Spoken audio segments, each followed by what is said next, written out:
ಈಗ ನಾವು ಏರಿಸಿದಾಗ ಸ್ವಲ್ಪ ಏರಿಸಿದಾಗಲೂ ಕೂಡ ಬೇರೆ ರಾಜ್ಯಗಳಿಗಿಂತ ನಾವು ಕಡಿಮೆ ಇದ್ದೀವಿ, ಅದನ್ನು ಅದಕ್ಕೋಸ್ಕರ ಏರಿಸಿದ್ದೀವಿ ಅಂತಂದರೂ ಕೂಡ BJPಯವರು ಟೀಕೆ ಮಾಡ್ತಾರೆ ನಮ್ಮ ಮೇಲೆ. ನರೇಂದ್ರ ಮೋದಿಯವರು ಅಧಿಕಾರಕ್ಕೆ ಬಂತವಿಂದ ಇಲ್ಲಿವರೆಗೆ ಅನೇಕ ಸಾರಿ ಏರಿಸಿದ್ದಾರೆ.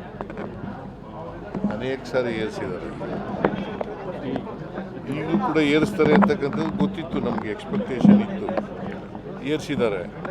ಅಲ್ಟಿಮೇಟ್ಲಿ ಡೀಸೆಲು ಪೆಟ್ರೋಲ್ ದರ ಏರಿಸೋದು ಇದೆಯಲ್ಲ, ಇದು ಜನರ ಜೀವನದ ಮೇಲೆ ಭಾಳ ಪರಿಣಾಮ ಬೀರ್ತದೆ.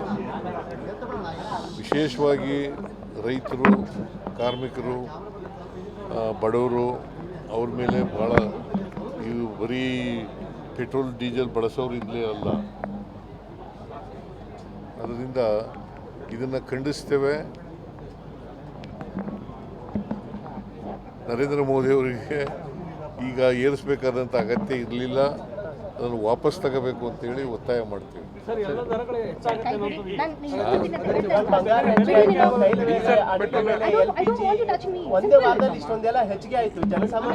LPG ದರ ಎಷ್ಟು ಗೊತ್ತಾಯ್ತದು?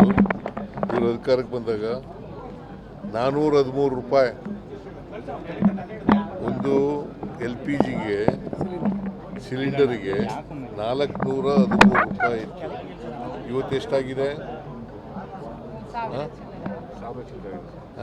1000 ಚಿಲ್ಲರೆ ಆಗಿದೆ. ಇದರಿಂದ ಬೆಲೆ ಏರಿಕೆ, ಬೇರೆ ಪದಾರ್ಥಗಳು, ಆಹಾರ ಪದಾರ್ಥಗಳಿದ್ದಾವಲ್ಲ, ಅದ್ರ ಬೆಲೆ ಏರಿಕೆನೂ ಕೂಡ ಹೆಚ್ಚಾಗ್ತದೆ.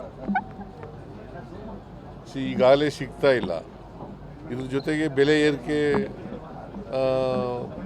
ಬರ್ಡನ್ ಆದರೆ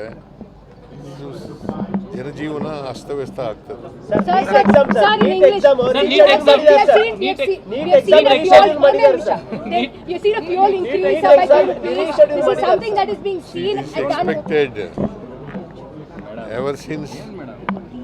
Ever since Narendra Modi ji became the Prime Minister of this country, he has been raising petrol, diesel and cylinders.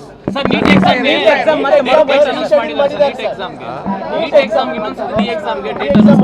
NEET ಕೂಡ ಅದು ಮಾಡೋದ್ರಲ್ಲಿ ವಿಫಲರಾಗಿದ್ದಾರೆ. ಅದನ್ನು ಸುಮಾರು ಅನೇಕ ವಿದ್ಯಾರ್ಥಿಗಳು ಪರೀಕ್ಷೆ ಬರೆದು ಮತ್ತೆ ಅದನ್ನು ಪ್ರಿಪೇರ್ ಆಗಬೇಕಾದಂಥ ಅನಿವಾರ್ಯತೆ.